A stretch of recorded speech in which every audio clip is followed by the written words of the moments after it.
내가 이르노니 목숨을 위하여 무엇을 먹을까 무엇을 마실까 몸을 위하여 무엇을 입을까 염려하지 말라.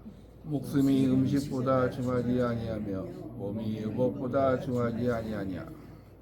공중의 새를 보라. 심지도 않고 거두지도 않고 창고에 모아들이지도 아니하되 너희 하늘 아버지께서 기르시나니 너희는 이것들보다 귀하지 아니하냐.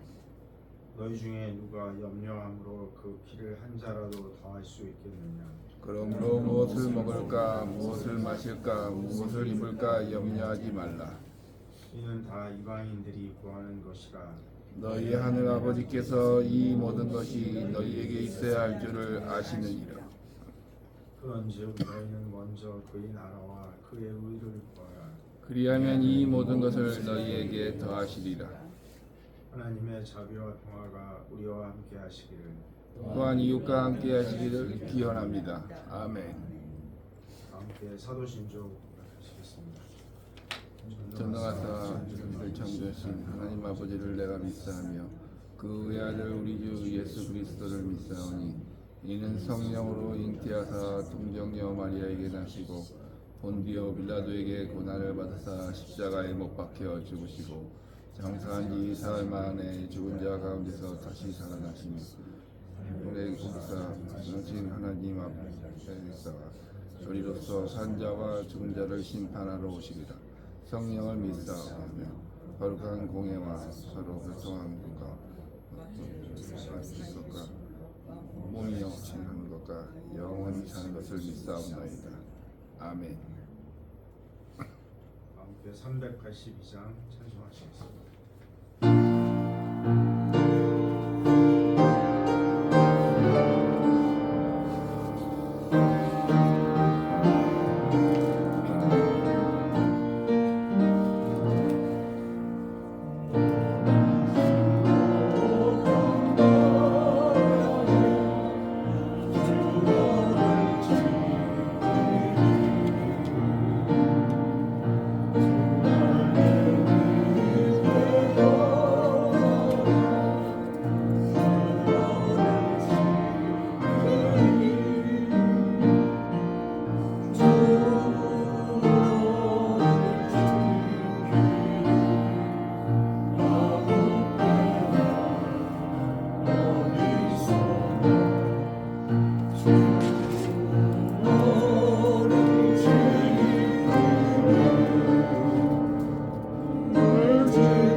최현정 집사님께서 대표기도 해주시겠습니다.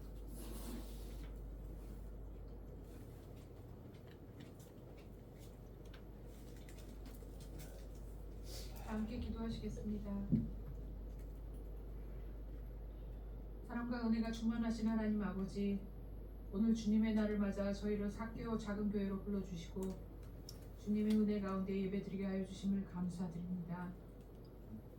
우리의 마음과 생각을 오로지 주님께 향하게 하시고 온전히 주님께 예배드리고 찬양하는 시간이 되게 하여 주시옵소서. 한 주간의 삶을 돌아보며 저희의 연약함과 부족함을 고백합니다. 주님의 종으로서 말씀을 따라 살겠다고 다짐하지만 저희의 믿음은 너무도 부족함을 부끄럽게 생각합니다. 주님, 어리석은 저희를 불쌍히 여기시사 저희를 붙들어 주시고 믿는 자의 본을 보이며 살게 하여 인도하여 주시옵소서. 이 시간 우리의 마음을 열어주셔서 말씀을 들을 때 깨닫게 하시고 그 말씀을 삶 속에서 실천할 수 있는 믿음과 용기를 더하여 주옵소서. 이 시간 이 나라와 민족을 위해 기도합니다. 주님, 이 땅에 혼란과 갈등이 아닌 화해와 평화가 이루어지게 하옵소서. 어서 하루빨리 혼란한 상황이 정리가 되고 정의로운 사회로 바르게 자리 잡을 수 있도록 인도하여 주시옵소서. 또한 사개오 작은 교회 위해 기도합니다. 비록 작은 교회지만 주님의 몸된 교회로서 세상의 빛과 소금의 역할을 다하며 하나님의 사랑을 전하는 공동체가 되게 하시고 성도들이 한 마음으로 서로 아끼고 사랑하는 교회가 되게 하여 주시옵소서. 병상에 있는 성도들을 기억하여 주시고 특히 건강이 좋지 못하신 김경재 목사님, 박응철 권사님, 정명주 사모님, 정시우 학생에게 주님의 놀라운 치유와 회복의 은사를 내려주옵소서. 오늘의 예배가 주님께 영광이 되는 거룩한 시간이 되게 하시고 우리의 삶이 주님을 더욱 사랑하고 이웃을 사랑하는 삶이 되도록 인도하여 주시옵소서. 아멘. 모든 영광과 찬양을 주께 드리며 우리를 구원하신 예수 그리스도의 이름으로 기도드립니다. 아멘.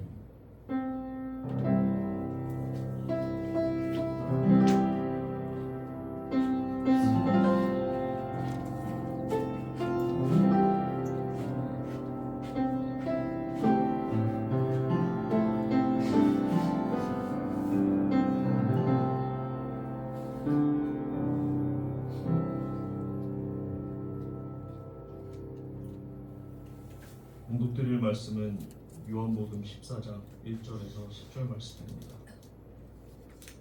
너희는 마음에 근심하지 말아라. 하나님을 믿고 또 나를 믿어라. 내 아버지의 집에는 있을 곳이 많다. 그렇지 않다면 내가 너희가 있을 곳을 마련하러 간다고 너희에게 말했겠느냐. 나는 너희가 있는 곳을 마련하러 간다. 내가 가서 너희가 있을 곳을 마련하면 다시 와서 너희를 나에게로 데려다가 내가 있는 곳에 너희도 함께 있게 하겠다. 너희는 내가 어디로 가는지 그 길을 알고 있다. 도마가 예수께 말합니다. 주님, 우리는 주님께서 어디로 가시는지도 모르는데 어떻게 그 길을 알겠습니까? 예수께서 그에게 말씀하셨다. 나는 길이요 진리요 생명이다. 나를 거치지 않고서는 아무도 아버지께로 갈 사람이 없다. 너희가 나를 알았더라면 내 아버지도 알았을 것이다.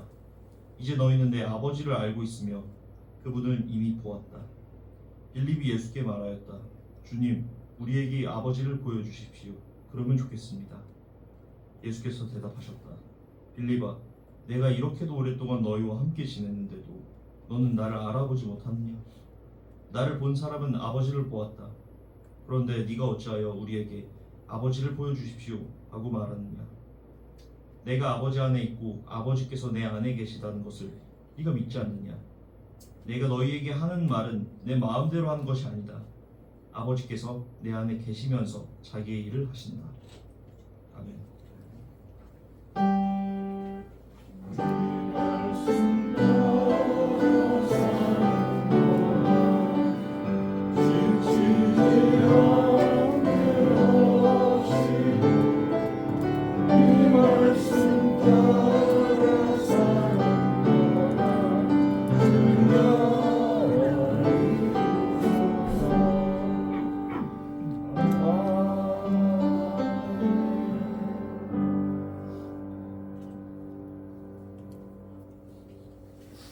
안효성 목사님께서 말씀 증언해 주시겠습니다.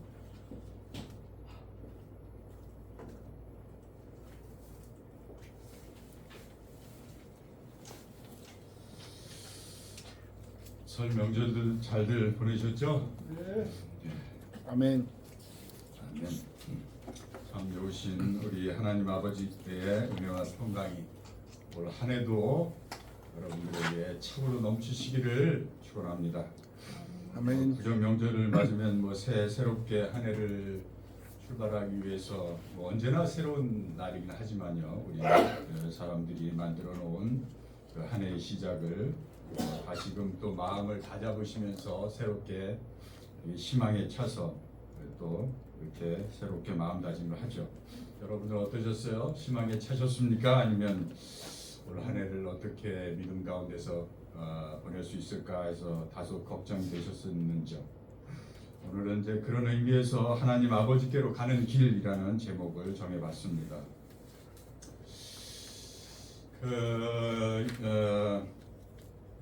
톨스토이 잘 아시죠? 세계적인 러시아의 대문호인 톨스토이. 톨스토이가 아마 2살 때 자기의 여동생을 낳다가 톨스토이가 2살 때 어머니를 잃고 톨스토이가 9살 때 또 아버지를 잃게 되죠. 그래서 그러면서 이제 숙모로 거진 숙모였는데 거진 어머니와도 같은 그런 분의 밑에서 그렇게 잘 성장해 오다가 뭐 거대 지주였고 그리고 전쟁과 평화, 안나와 까레니나 같은 위대한 작품을 남긴 문호죠. 그러니까 명성이건 부건 뭐 풍요로운 가정이건 다 갖춘 사람인데 이 사람이 50살이 되던 해에 자기의 자녀 셋을 잃고 또 어머니와도 진배 없는 분과 또 이모를 그렇게 잃고 고모도 그렇게 보냅니다. 그러면서 느끼기를 인생에 대한 의미를 잃어버리는 거죠. 인생에 대한 회의를 느끼면서 도대체 내 인생이 무엇인가 싶은 생각으로 이렇게 우울증과 자살 충동에 이렇게 시달리게 되는 게 50대에 그렇게 그런 마음을 겪습니다. 그러면서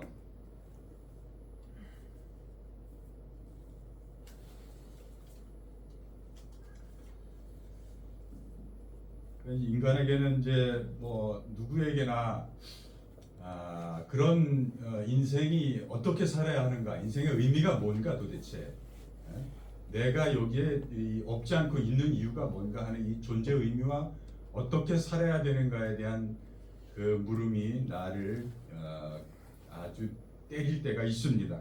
그 시기가 한 번은 꼭 있습니다. 누구나 이제 품게 되는 그 일반적이고도 객관적이면서 보편적인 그런 문제가 그 어떻게 살 것인가인데요. 이 물음을 우리 신자들은 이 물음을 이제 어떻게 우리가 아버지에게로 갈 것인가 이런 물음으로 아마 대치가 된다고 저는 생각합니다. 유명한 20세기 신학자 제가 존경하는 폴 틸리는 유한한 인간이 궁극적인 물음에 대한 답이 하나님이다 그렇게 얘기를 했습니다. 우리는 언제나 이 유한한 인생을 걸으면서 하나님께로 하나님이 도대체 어떤 분이신지를 물으면서 하나님께로 더 가까이 가는 그런 노정을 밟고 있는 것이죠. 그 죽음에 대해서 언제든지 그 톨스토이가 고백이라는 에세이에 이렇게 쓰고 있습니다. 언제든지 죽음이 내가 사랑하는 사람들과 나 자신을 덮칠 것이다. 그러면 나라는 존재는 완전히 무가될 것이며 그런데 무엇을 위해서 살아갈 것인지 그것이 의문이다라고 토로하고 있습니다. 그러면서 자신이 위선적으로 그동안 살아왔던 지난 날을 자책하면서 우울증과 자살 충동에 시달리게 됩니다. 이제 나는 끊임없이 나를 죽음으로 몰고 가는 낮과 밤을 목격할 수밖에 없으며 삶의 끝까지 간 절망은 어떻게 살아야 하는가라는 진지한 물음을 묻기 시작했다. 그러면서 이 톨스토이는 예술에서 삶의 답을 찾기 위해서 자기의 의미를 찾기 위해서도 들어가 봤지만 거기서도 못 찾고 문학과 철학을 통해서도 찾으려고 노력을 했지만 거기서도 찾지 못하면서 비로소 자기가 무엇을 느끼냐면 모든 지식 분야에서 나의 방황은 나를 절망에서 구해주지 못했다. 나는 내가 제기한 문제에 적합하지 않은 방법으로 그 적합하지 않은 방법을 쓰면서 이 문제에 대한 답을 찾고자 했던 것이다. 그 적합하지 않은 방법이 이성적이고 과학적인 방법이었던 것 같다라고 자기 자신을 그렇게 되짚어 봅니다. 그래서 비로소 나는 이 문제의 해답을 이성이 지배하는 지식에서 구해서는 안 된다는 것을 깨달았다. 이렇게 얘기합니다. 즉 인간의 지식으로 모든 것을 알 수 있다는 오만함을 버리게 되었다라고 얘기하면서 마침내 그는 가난한 민중의 삶 속에서 견고하게 자리 잡은 신앙의 힘, 가난하에 찌들어서 살면서도 그들을 지켜내는 신앙의 힘을 톨스토이는 지주인 자기가 그 가난한 사람들의 민중의 삶 속에서 그것을 들여다보고 믿음을, 하나님을 발견했던 것입니다. 이렇듯 세계적인 대문호가 삶의 답을 찾는 과정은 자기 치유, 자기 상처 치유로 자신의 정체성을 찾는 과정이자 무지로 인한 오만함을 깨닫고 내려놓는 겸손과 더 나아가서 하나님 앞에 완전히 항복하는, 굴복하는 그런 과정이었던 것입니다.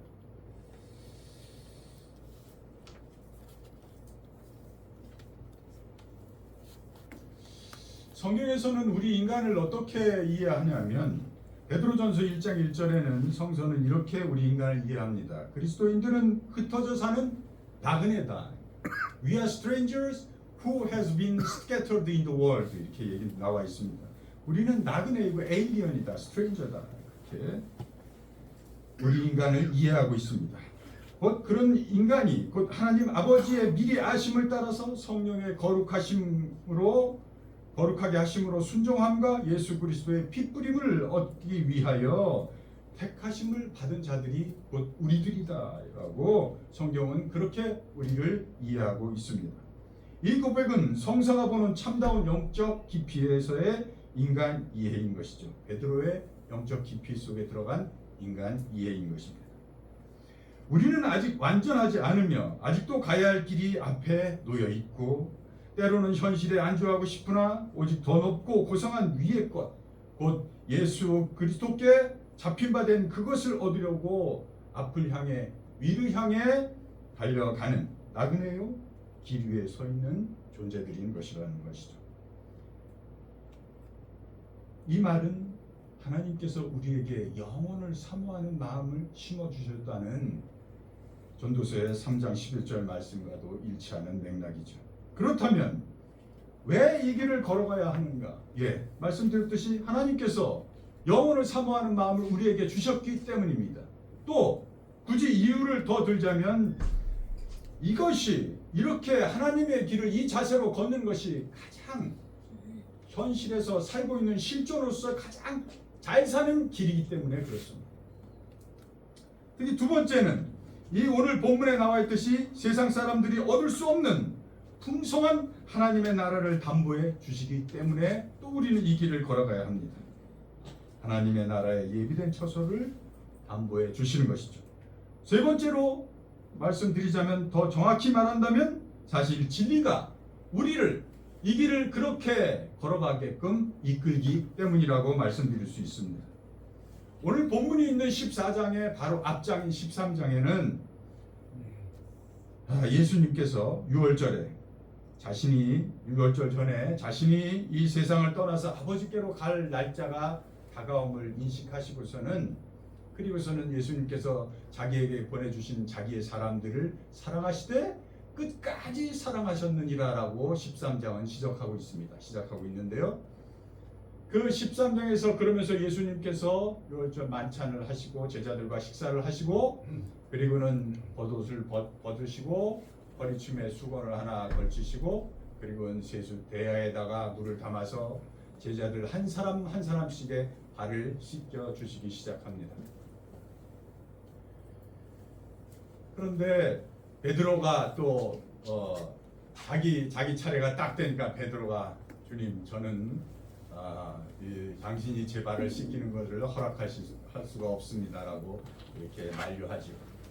예수님이 이렇게 대답합니다. 내가 내 발을 씻기지 아니하면 너는 나와 아무 상관이 없느니라라고. 이 말은 더 뭐 시간 있으면 나중에 더 깊이 나눌 시간이 있겠습니다만 일단은 그렇게 예수님이 내가 네 발을 씻기지 아니하면 너는 나와 아무 상관이 없다라고 말씀하시죠. 그리고서는 그 발 씻김이 그러니까 베드로가 뭐라고 대답해요? 그러시다면 주님 제 손도 제 머리도 씻겨 주십시오라고 그렇게 또 얘기하죠. 그런 걸 볼 수 있습니다. 그리고는 그 식이 끝나고는 예수님께서 찬찬히 계시다가 우리 중에 나를 배반할 자가 있다고 하면서 말씀을 하시죠. 그리고는 또 좀 있다가 한숨 지나서는 베드로가 주님 저희는 주님의 어디를 가시든지 목숨을 다해서 주님을 따르겠습니다라고 그렇게 얘기하는데 예수님께서 네가 정말 목숨을 다해서 나를 따르겠니? 하면서 내가 다 울기 전에 3번 나를 부인하리라 이렇게 말씀을 하십니다. 그것이 13장입니다. 그리고는 오늘 14장이 이어지는 것인데 14장에서 처음 일성이 예수님께서 너희는 마음에 근심하지 말라. 하나님을 믿으니 또 나를 믿으라 라고 말씀을 하시는 것입니다. 아마 근심이 많이 됐겠죠. 여러분도 올 한 해 어떻게 이 신앙길을 걸어갈까에 대해서 깊이 생각하면 근심이 되지 않으십니까? 저는 늘 생사를 거는 순간순간을 보내고 있습니다. 물론 한편으로는 기쁘고 한편으로는 소망에 찬 그런 믿음 생활이지만 한편으로는 이 올 한 해의 믿음의 생활을 어떻게 하나님 앞에서 훌륭하게 잘 성실하게 해낼 수 있을까에 늘 근심에 있다고 고백하지 않을 수 없습니다. 어쨌든 그러면서 오늘 이 14장 본문이 시작되는 것입니다.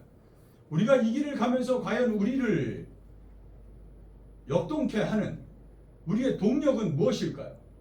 저는 이 본문을 보면서 그것을 생각해 봤습니다.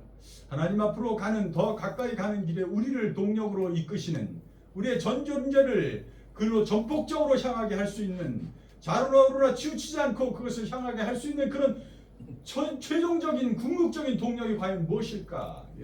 그것에 천착을 좀 해봤습니다.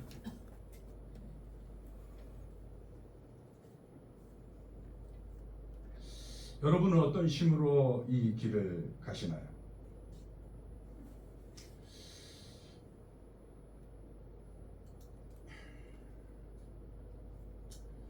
사도 바울도 여러분이 잘 아시듯이 다메섹 도상에서 부활하신 예수님을 만나고 그 영적인 만남을 통해서 자신의 그 고난스러운 그런데도 불구하고 그 힘든 길을 소망 중에 걸어갔던 것이죠. 그것도 바로 예수 그리스도를 만난 그 영적인 동력을 거기서 얻었기 때문에 그 길을 갈 수 있던 것이죠. 우리는 하나님을 깨닫고 예수 그리스도를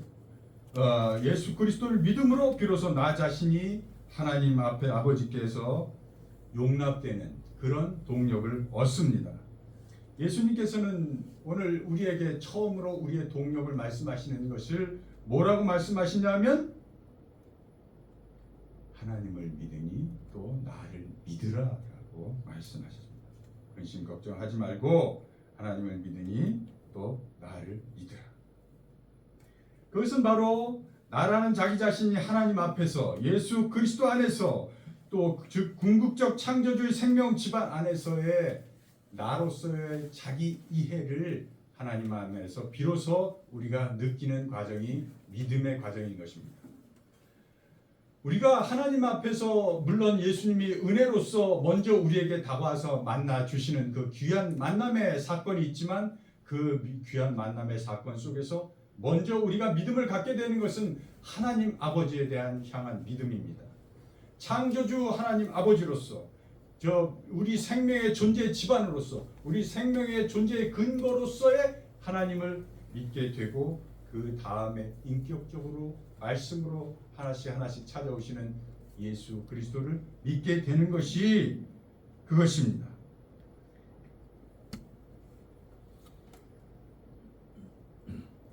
그 믿음 가운데서 첫째 동력은 내가 바로 오늘 여기 이 자리에 이렇게 서 있는 것이 이해가 되는 것입니다. 그것이 귀한 동력입니다. 여러분이 오늘 이 자리에 이렇게 앉아 계신 게 이해가 되시나요? 여러분의 과거에 그 어떤 궤적도, 그 어떤 수치감이 있었던 잘못됐던 궤적이건 남에게 말하고 싶지 않은 궤적이건 아니면 행복에 겨웠던 궤적이건 상처투성이의 궤적이건 오늘 이 자리에 그 궤적을 통해서 걸어서 이 자리에 이렇게 앉아 계신다는 게 온전히 하나님 앞에서 이해되시나요? 그것이 하나님 앞에서의 믿음, 하나님을 믿으며 나를 믿으라는 예수님의 말씀 속에서 그 믿음 안에서 내가 이 자리에서 이해가 온전히 되어야 되는 것입니다. 그것이 하나님 앞에서 제대로 내가 온전히 용납받은 실존 자체가 되는 것입니다.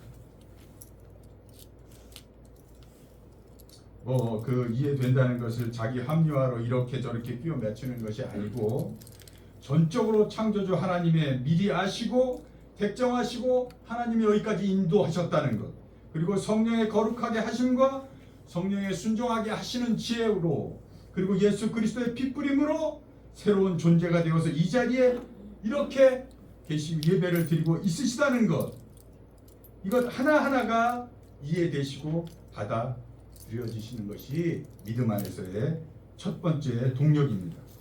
이 첫 번째 생명의 동력이 하나님 앞에서의 자기 이해가 되신다면 여러분은 실로 지난 풀무불 가운데에서의 풀무불을 통과해 오신 고난 중에서 믿음을 잃지 않고 잘 건너 오셨다는 증거이면서 이제 하나씩 열매를 맺게 된다는 것을 보고해 되실 것입니다. 이전에는 예수님이 이렇게 말씀하십니다. 내 아버지 집에는 거할 곳이 많도다. 그렇지 않다면 내가 있을 곳을 마련하려 간다고 너에게 말했겠느냐? 내가 너희를 위하여 처소를 예비하러 간다라고 말씀하고 계십니다. 내가 너 처소를 예비하면 다시 와서 너희를 내게로 영접하여 나 있는 곳에 너희도 함께 있게 하리라. 우리 대부분의 개신교인들은 이 본문을 예수님이 죽어서 천국에 가서 우리가 죽어서 천국의 처소를 예비한다고 이렇게 읽으시는 분들이 많은데 그것도 물론 맞습니다. 우리가 당연히 우리의 육신의 생명이 다 끝나서는 하나님이 예비해 주신 하나님의 품으로 천국의 하나님의 품으로 들어가는 것은 당연히 예비해 놓으신 것이죠. 그러나 그 이전에 더 우리가 천착해야 될 중요한 방점은 어디냐면 우리가 말씀으로 육신을 입어서 말씀이 제대로 육화되어서 우리 안에 거하면 그 진리로 인해서 우리의 자유함이 증폭되면서 그 자유함으로 우리가 하나님의 처소를 풍성하게 갖게 된다는 의미입니다.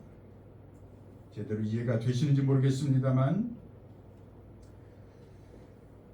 성도의 삶을 지배하여 이끌 삶의 두 번째 동력은 첫째 동력으로 인해서 첫째 동력인 믿음으로 하나님을 믿고 예수 그리스도를 믿는 믿음으로 인해서 비로소 내가 여기에 존재하는 것이 이해가 되는 그 동력으로 인하여서 말씀이 하나씩 한 구절 한 구절이 내 육신을 입게 되는 것입니다. 그 육신을 입어서 내가 비로소 내 존재 자체가 진리가 되는 것입니다. 무슨 말씀인지 아시겠죠? 우리 육체 안에 우리 안에 화육된 말씀 자체가 그럼 어떻게 될까요? 우리 안에 들어오는 말씀 자체가 화육되어서 비로소 내가 바깥으로 나 자신만의 구원이 아니라 바깥으로 손을 뻗치게 되는 것입니다. 그래서 관계성이 확대되고 증폭되는 것이죠. 그것이 두 번째 우리를 이끄는 동력입니다. 아멘. 첫째 동력인 하나님을 믿는 믿음과 말씀이 육신을 입으신 예수 그리스도를 믿는 믿음이 우리를 자기 자신과의 통전을 넘어서 이웃과의 관계성의 확장으로 그것이 양적이든 질적이든 관계적인 풍성한 생활 양식을 쌓는 곳으로 우리를 말씀이 그렇게 이끈다는 것입니다. 이것이 진리 자체의 힘입니다. 따라서 각 사람에게 개별적이고도 구체적인 사건 속에서 하나님의 처소가 시공간으로 시시때때로 마련되진다는 것입니다. 이런 경험을 올 한 해 많이 하시길 바랍니다. 아멘. 이것이 하나님의 우리에게 주시는 은혜입니다. 아멘. 이것이 축복입니다. 이것이 진리 자체의 힘입니다. 우리 안에 화육되어지는 말씀이 스스로 자증하는 진리 자체가 스스로 우리를 일어나게 하고 밖으로 손을 뻗치게 하고 먼저 이웃을 살피게 하고 먼저 미소 짓게 하고 먼저 다가가게 하고 먼저 양팔을 벌려서 상대를 끌어안게 하는 것이고 그렇게 관대하게 될 수 있고 그렇게 상대를 환대하는 능력이 우리에게 겸비가 되는 것입니다. 아멘. 그런 소망과 기쁨으로 걷는 참 사람이 진정한 성도요 자유로운 사람입니다. 요한복음 8장 31절에는 너희가 내 말에 거하면 참 내 제자가 되고 진리를 알지니 진리가 너희를 어떻게 해요? 자유케 하리라. 이 진리가 너희를 자유케 하리라는 진정한 뜻은 이 자기 이해의 바탕에서 화육된 말씀인 진리로 인하여 비로소 남을 이해하게 되고 용서하게 되고 인간의 연약성을 더불어 깊이 공감하여서 서서히 자기가 예수 그리스도의 그 깊이와 넓이와 높이까지 자라게 된다는 것입니다. 따라서 자유하다는 것은 물론 현 시국의 지금의 정치적인 불의로부터의 자유와 경제적 빈곤으로부터의 자유로도 도모해야 합니다만 예수님이 말씀하신 진정한 자유는 여러분 무엇으로부터의 자유가 아니고 무엇을 향한 자유요 무엇을 위한 자유여야 되는 것입니다.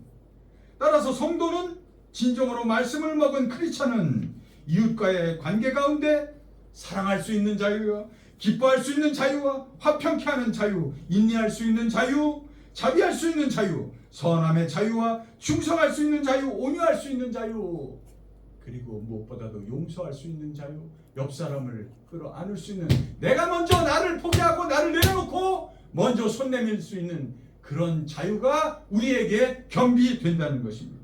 이 자유할 수 있는 능력 자체가 하나님의 말씀하신 하나님이 예수님이 예비하신 처소라는 것입니다. 이 능력 자체가 하나님의 처소인 것입니다, 여러분. 이렇듯 생명을 얻고 풍성히 얻기 위한 자유의 사람이 되는 것이에요. 진정한 자유의 사람. 올 한 해 이런 진정한 자유의 사람이 되시기를 축원합니다. 아멘. 마지막 셋째, 성도의 인생을 이끄는 동력은 4절에 예수님은 이렇게 말씀하십니다. 내가 가는 길을 그 길을 너희가 알리라. 표준 세번역 개정판에는 이렇게 나와 있습니다. 너희는 내가 어디로 가는지 그 길을 알고 있다. 이 4절의 말씀이 매우 심오하면서도 중의적인데요. 이 말씀은 우리가 예수 그리스도의 길을 어디로 가는지를 알고는 있는데 다 알지 못한다는 말입니다, 여러분. 우리가 알고는 있어요. 우리가 신앙생활을 여지껏 수십 년을 하면서 예수 그리스도의 길을 알고는 있어요. 어디로 가시는지 알고는 있어요. 그런데 모른다는 말입니다, 이 말은. 많은 크리스찬들이 이 상태에 머물러 있으면서 교회를 다니죠. 머리로는 우리가 이성적으로는 다 압니다. 그런데 말씀이 아직 인카네이션, 화육되어서 내 육신에 내 것이 되지 못해서 중간에서 시계추처럼 왔다 갔다 하면서 양가 감정에서 우리가 늘 주저주저 할 때가 많습니다. 그것이 저의 실상이기도 하고 아마 여러분들의 실상일 것입니다. 이 상태가 우리 자신들입니다. 도마의 이름이 무슨 뜻이라고요? 쌍둥이라는 뜻이잖아요. 늘 믿음과 불신을 중간에서 왔다 갔다 하는 도마가 늘 의심을 품는 도마가, 물론 믿음과 불신 가운데 늘 의심하는 인물인 대명사인 도마인데요, 그가 묻죠. 주여, 어디로 가시는지 우리가 알지 못하거늘 그 길을 어찌 알겠사옵나이까? 라고 예수님께 다시 이렇게 묻잖아요. 긍정적으로 평가하자면 도마는 부인하고자 불신하고자 하는 의심이 아닌 정직하게 믿어보고자 하는, 정말 정직하게 예수 그리스도를 믿어보고자 하는 그런 솔직한 질문이고 솔직한 의심인 것입니다. 정직하고 용기 있는 의심의 질문인 것이죠. 우리 내면에 도마와 같은 양가 감정이 늘 있습니다. 예수님이 여기에 대답하십니다. 내가 곧 길이요 진리요 생명이니 나로 말미암지 않고는 아버지께로 올 자가 없느니라. 귀한 말씀이죠. 여러분 자신이 곧 길이 되셔야 되고, 여러분 자신이 말씀이 온전히 화육되어서 진리 자체가 되셔야 되고, 그 진리 자체로 여러분이 걷는 걸음마다, 여러분이 만나는 사람마다, 여러분이 가는 지경마다에서 생명의 불꽃이 일어나야 되는 것입니다. 그런 축복의 길을 올 한 해 걸으시기를 빕니다. 아멘. 빌립이 또 간청합니다. 주여, 아버지를 우리에게 보여주시옵소서. 그리하면 제가 족하겠나이다. 라고 또 여기서 이렇게 빌립이 얘기하죠. 여기서 빌립은 지극히 현실적이고 이해타산적인 인물로 나오는 것이죠. 영적 지각력이 좀 떨어지죠. 우리도 다 그렇습니다. 우리도 이해타산적이고 영적 지각력이 늘 내 원하는 만큼마다 또 못 미쳐가지고 아쉬워하고 안타까워하고 그렇습니다. 그래서 하나님께 지혜를 더 달라고 그렇게 구하는 것이죠. 그런 캐릭터입니다. 빌립은 보이는 것을 믿는 사람이지, 믿는 것, 보이지 않는 것을 믿고 바라는, 그래서 믿는 것으로 인하여서 비로소 밝히 보게 된 그것을 보게 되는 사람이 아닙니다. 그 경지, 약간의 그 종이 한 장의 차이의 그 경지를 모르는 사람이 빌립인 것이죠. 그래서 이렇게 묻습니다. 아버지를 내게 보여주시옵소서. 그러면 내가 제발 족하겠나이다. 그러면 족하겠나이다. 그러시면, 근데 예수님이 이렇게 대답하시죠. 빌립아, 내가 이렇게 오래 너희와 함께 있으되 나를 알지 못하느냐? 나를 본 자는 아버지를 보았거늘 어찌하여 아버지를 보이라 하느냐? 그러시면서 나는 아버지 안에 있고 아버지는 내 안에 계신 것을 내가 믿지 아니하느냐?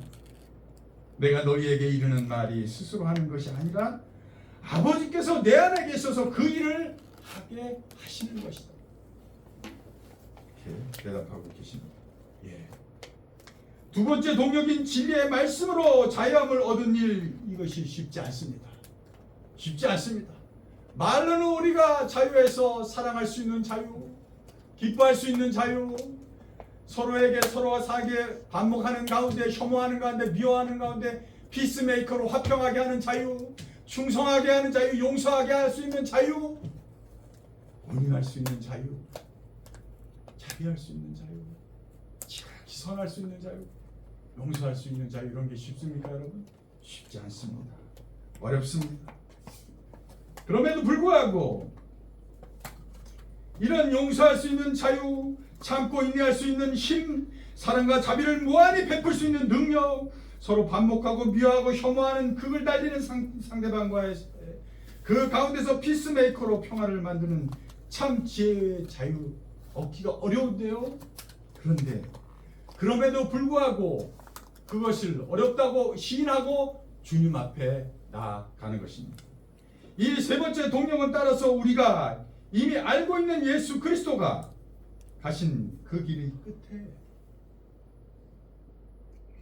끝에 계시는 궁극적인 하나님께 나를 묶는 것입니다. 그것이 세 번째 동력입니다. 그 길의 끝은 예수님이 20절에 이렇게 말씀해 주십니다. 그날에는 내가 아버지 안에, 너희가 내 안에, 내가 너희 안에 있는 것을 너희가 알리라. 여기에 우리를 묶어야 되는 겁니다, 여러분. 이것이 세 번째 동력입니다. 사랑하는 여러분, 셋째 동력은 전적으로 하나님과 나를 묶는 것입니다. 이 이 수밖에 없습니다. 늘 말씀드리지만 이 수밖에 없습니다. 인간은 절대 나 스스로가 자기 스스로가 자기를 구원으로 이끌 수 없습니다. 없습니다. 저도 백방으로 이 하나님께 묻는 방법 외에 다른 것을 열심히 찾아봤는데 없습니다, 여러분. 없습니다. 저는 그래서 하나님께 두 손 두 발 다 든 사람입니다. 그래서 지금은 사실 너무 감사하고 또 행복합니다. 나를 완전히 하나님 아버지께 하늘에서 내려준 썩은 동아줄이 아닌 생생한 생명의 동아줄로 나를 그분의 허리춤에 묶어야 되는 것이에요. 묶는 것입니다. 나를 꽁꽁 둘러 묶는 수밖에 없습니다. 전폭적으로 주님과 하나가 되려는 우리의 노력밖에 없습니다. 그 노력하는 것 자체도 여러분에게 그 마음의 요동이 된다면 그것 자체가 하나님 아버지의 은혜입니다. 그것이 하나님 아버지의 선물입니다. 이것이 성도가 품고 목적하며 가는 궁극의 목표점입니다. 하나님과 하나가 된다는 것은 곧 하나님의 뜻을 깨달아 알고 그 하나님의 사역에 나를 일치시킨다는 것입니다. 비록 그 사역이 보잘것없고 누가 알아주는 일 없어도 하나님의 뜻, 그 뜻을 품어서 하늘과 맞닿아 있는 사닥다리로 오르락내리락 지혜와 은총이 서로 상통하는, 그래서 우주를 꿰뚫는 영원에 잇대어 사는 삶을 올 한 해 기필코 그런 축복의 삶을 걸으시기를 빕니다, 여러분. 아멘. 2000년 전 유대 땅에 마리아의 아들로 태어난 청년은 33년 바로 그렇게 살았고, 그래서 우리들의 메시아 곧 그리스도가 되셨습니다. 그는 당당하게 내가 곧 길이요 진리요 생명이니 나로 말미암지 않고는 누구도 아버지께로 올 자가 없느니라 라고 당당하게 외칩니다. 요한복음 13장 14절 15절에는 이렇게 나와 있습니다. 그의 그 외침에 해당하는 행위가 나와 있는데요, 아까 말씀드렸듯이 바로 우리 본문이 있는 14장의 앞장입니다. 13장 14절 15절에는 이렇게 나와 있습니다. 내가 주 또는 너희의 선생으로 되어 너희 발을 씻겼으니 너희도 서로 발을 씻기는 것이 옳으니라. 내가 너희에게 행한 것 같이 너희도 행하게 하려 하여 내가 본을 보였노라 라고 말씀하고 계십니다. 이것이 나는 곧 길이요 진리요 생명이 나로 말미암지 않고는 아버지께로 올 자가 없느니라는 말씀입니다.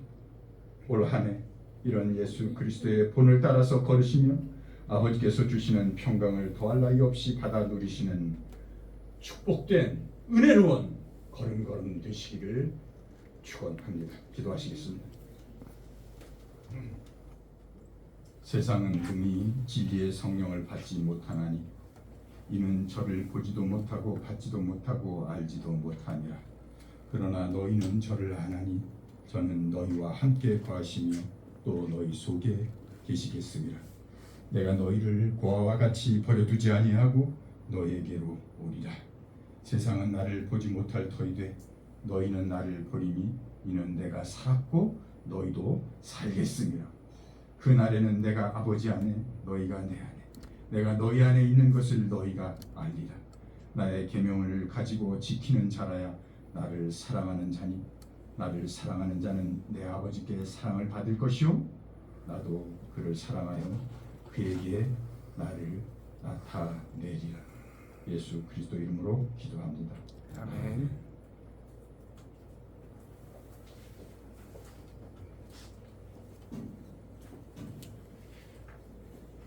목사님 말씀 감사합니다. 다음 기회에 552장 찬송하시겠습니다.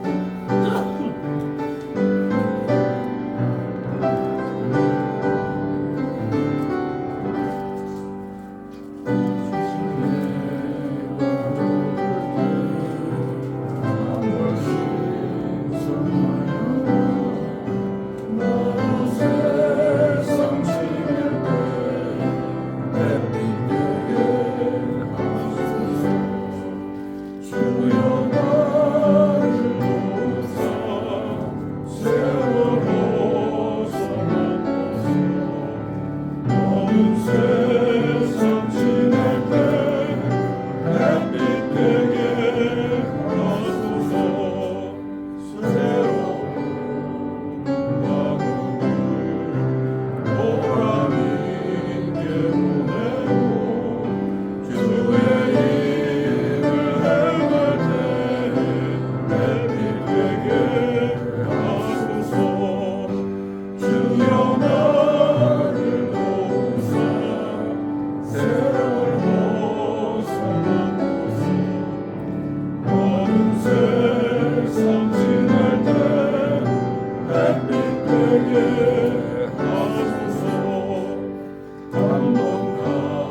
함께 봉헌하시겠습니다.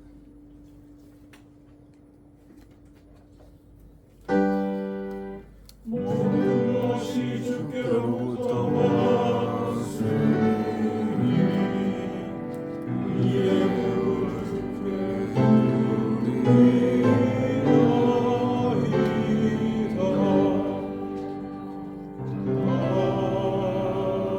아멘.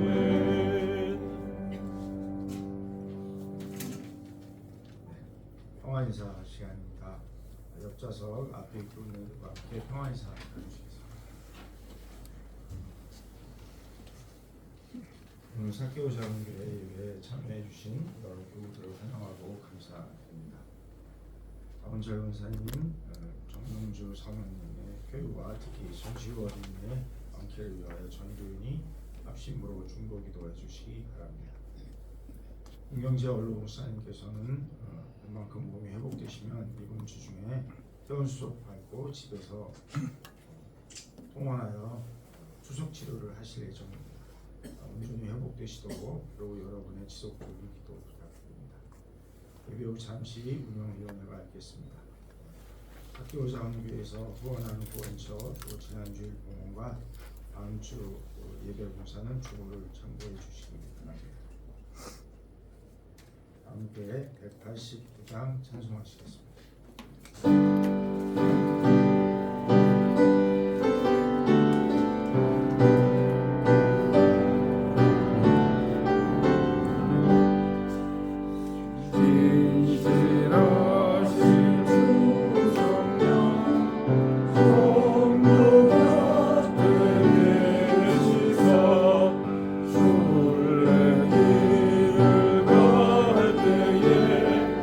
소를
하시며 하늘에서 주신 것 같이 땅에서 주십니다. 우리에게 이루어 주시옵소서. 우리가 우리에게 죄 지은 자를 사하여 준 것 같이 우리의 죄를 사하여 주시옵고 우리를 시험에 빠지지 않게 하옵시며 다만 악에 섭하옵소서. 대개 나라와 권세와 영광이 아버지께 영원히 있사옵나이다. 아멘.